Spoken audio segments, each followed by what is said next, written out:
दोस्तों, आज की सबसे पहली और बड़ी खबर। कैबिनेट की बैठक में मिली 17 प्रस्तावों को मंजूरी। कैबिनेट की बैठक में महत्वपूर्ण 17 प्रस्तावों को स्वीकृति प्रदान की गई। घंटी आधारित स्वीकृत पद को लेकर 13 मार्च 2022 तक अवधि विस्तार दिया गया है। वहीं चांडिल में 7 अनुमंडलीय कोर्ट की स्वीकृति दी गई है। खूंटी के कर्रा में जवाहर नवोदय विद्यालय के लिए भूमि अलॉट करने के फैसले के साथ ही स्थानांतरण पायलट योजना के तहत राइस फोर्टिफिकेशन योजना को स्वीकृति दी गई। दोस्तों, लातेहार जिले से बड़ी खबर सामने आ रही है। यहां उग्रवादियों के मुठभेड़ में बीएसएफ के डिप्टी कमांडेंट शहीद। झारखंड के लातेहार जिले से बड़ी खबर सामने आ रही है। यहां बीएसएफ जवान और उग्रवादियों के बीच मुठभेड़ हुई है। इसमें बीएसएफ के डिप्टी कमांडेंट राजेश कुमार शहीद हो गए हैं। वे बिहार के मुंगेर के रहने वाले थे और झारखंड जगुआर में सेवारत थे। वहीं इस घटना पर मुख्यमंत्री हेमंत सोरेन ने गहरा दुख जताया है। बताया जा रहा है कि मुठभेड़ में एक नक्सली भी मारा गया है। मुठभेड़ में घायल होने के बाद डिप्टी कमांडेंट राजेश को लातेहार से हेलीकॉप्टर से रांची के मेडिका हॉस्पिटल लाया गया, जहां डॉक्टरों ने उन्हें मृत घोषित कर दिया। झारखंड के ग्रामीण क्षेत्रों में टीकाकरण के लिए रांची से रवाना हुई टीका एक्सप्रेस। मंगलवार को रांची से 60 टीका एक्सप्रेस यानी मोबाइल वैक्सीनेशन वैन रवाना हुई। ये टीका एक्सप्रेस झारखंड में टीकाकरण की गति को रफ्तार देगी। इसके माध्यम से ऐसे इलाकों में लोगों को टीका लगाया जाएगा जहां अभी तक सबसे कम टीके लगे हैं। हर कोविड टीका एक्सप्रेस में ड्राइवर के अलावा एक वेरीफायर और 2 एएनएम तैनात किए गए हैं।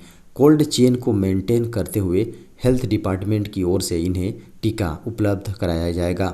इनमें तैनात सभी हेल्थ वर्कर्स को जिले में आरसीएच पदाधिकारी ने ट्रेनिंग दी है। यह अभियान राज्य सरकार और केयर इंडिया की मदद से शुरू की गई है।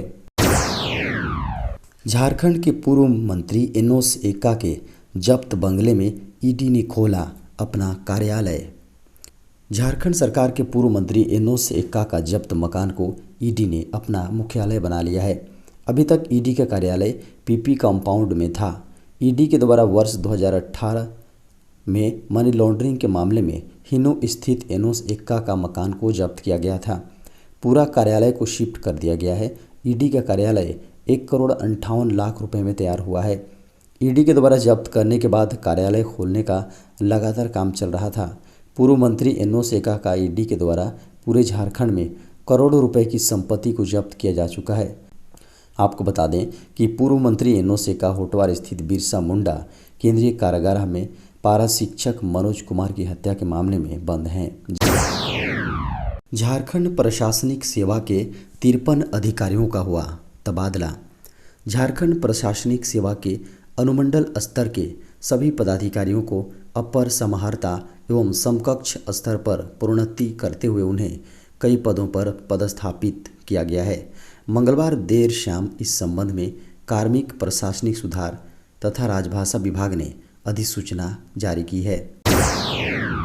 झारखंड के धनबाद में चर्चित जिला एवं सत्र न्यायाधीश उत्तम आनंद की मौत मामले की जांच कर रहे सीबीआई के स्पेशल सेल ने मंगलवार को अदालत में आवेदन देकर दोनों आरोपी लखन वर्मा और राहुल वर्मा को 6 दिनों के पुलिस हिरासत में लिया है।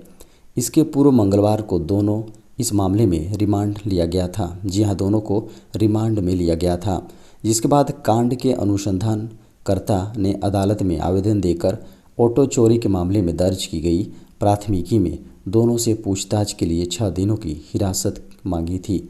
इस संबंध में सीबीआई ने अदालत को बताया कि पूछताछ में इस मामले में शामिल षड्यंत्रकारी का पता लगने की संभावना है। अदालत ने दोनों आरोपियों को 6 दिनों के लिए सीबीआई हिरासत में देने का आदेश दिया है। छठी जेपीएससी मामले में अब 5 अक्टूबर को होगी सुनवाई। छठी जेपीएससी की मेरिट लिस्ट रद्द करने के खिलाफ याचिका पर मंगलवार को हाईकोर्ट में सुनवाई हुई।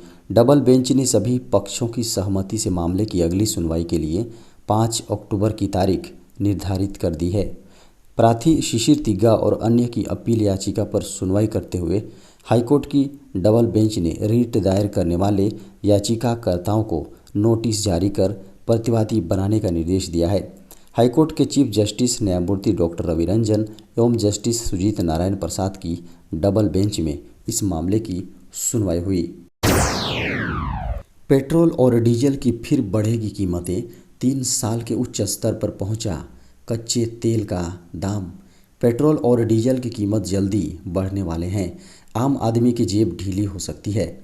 कुछ एक्सपर्ट्स का कहना है कि जल्दी दोनों के दाम बढ़ेंगे। ऐसा उन्होंने इसलिए कहा है क्योंकि अंतर्राष्ट्रीय बाजार में कच्चे तेल का दाम आसमान छू रहा है। आपको बता दें कि वर्तमान में कच्चे तेल की कीमत बीते 3 साल में सबसे अधिक है। आपको बता दें कि आम इंसान वैसे ही महंगाई से परेशान है, अब और तेल की कीमत सबको और भी परेशान करेगा। खबरों के अनुसार मुंबई में डीजल की कीमत बढ़कर 96.94 रुपये प्रति लीटर और दिल्ली में 89.32 रुपये प्रति लीटर हो गई है। पीएम मोदी ने कृषि जगत को दिया बड़ा तोहफा, देश को समर्पित की 35 फसलों की खास किस्में। प्रधानमंत्री नरेंद्र मोदी मंगलवार को देश के कृषि जगत को बड़ा तोहफा दिया है। वीडियो कॉन्फ्रेंसिंग के जरिए आयोजित एक कार्यक्रम के दौरान उन्होंने 35 नई फसलों की वैरायटी देश को समर्पित की है। प्रधानमंत्री नरेंद्र मोदी ने अपने संबोधन में कहा कि जिस फसल की जुताई जितनी गहरी होगी, उस फसल की पैदावार उतनी ही बढ़िया होगी। इसी के साथ प्रधानमंत्री ने national institute of biotech stress tolerance Raipur के नए परिसर का लोकार्पण भी किया। प्रधानमंत्री मोदी ने इस संबंध में इस महत्वपूर्ण कृषि कार्यक्रम की जानकारी अपने सोशल मीडिया अकाउंट से भी साझा की थी। वहीं अपने वर्चुअल संवाद में पीएम ने बताया कि इन नई फसलों की वैरायटी को ICAR ने काफ़ी रिसर्च के बाद तैयार किया है। इन नई फसलों के जरिए जलवायु परिवर्तन और कुपोषण के प्रभाव को कम किया जाएगा। अब सरकारी कंपनियों की जमीन होगी मोनेटाइज, जल्द किया जा सकता है नए कॉरपोरेशन का गठन। सरकार सार्वजनिक क्षेत्र के उपक्रमों की जमीन और नॉन कोर एसेट्स के मोनेटाइजेशन में तेजी लाने के लिए जल्द नेशनल लैंड मोनेटाइजेशन कॉरपोरेशन को स्थापित कर सकती है। इसे डिपार्टमेंट ऑफ पब्लिक इंटरप्राइजेस के तहत बनाया जाएगा। नेशनल लैंड मोनेटाइजेशन कॉरपोरेशन 100% सरकारी स्वामित्व वाली कंपनी होगी, जिसमें सरकारी ऑथोराइज्ड शेयर कैपिटल 5,000 करोड़ रुपए की होगी और सब्सक्राइब्ड शेयर कैपिटल 150 करोड़ रुपए की होगी। इसे एक बोर्ड नियंत्रित करेगा, जिसमें संबंधित मंत्रालयों से सचिव, रियल एस्टेट सेक्टर और इन्वेस्टमेंट्स बैंकर से प्रतिनिधि शामिल होंगे। फाइजर करेगा जल्द ही 5 से 11 आयु के बच्चों बच्चों के कोविड वैक्स का डेटा एकत्रित।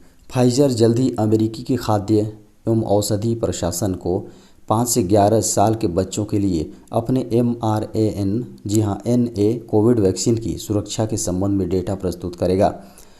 फाइजर के मुख्य कार्यकारी अल्बर्ट बोर्ला ने कहा, फाइजर विशेष रूप से बच्चों के टीका बनाने के लिए तैयार है। यह उस खुराक का 1/3 है जो हम बाकी आबादी को दे रहे हैं। पिछले हफ्ते अमेरिकी दवा निर्माता उसके जर्मन पार्टनर बायोएनटेक ने एक अध्ययन में दिखाया कि उनका mRNA कोविड वैक्सीन सुरक्षित है, अच्छी तरह से सहन किया जा सकता है।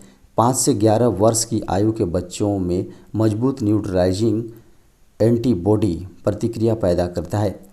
फाइजर ने एक बयान में कहा, परिणाम 12 साल से कम उम्र के बच्चों में कोविड-19 जैब्स के पहले परीक्षण पर आधारित हैं।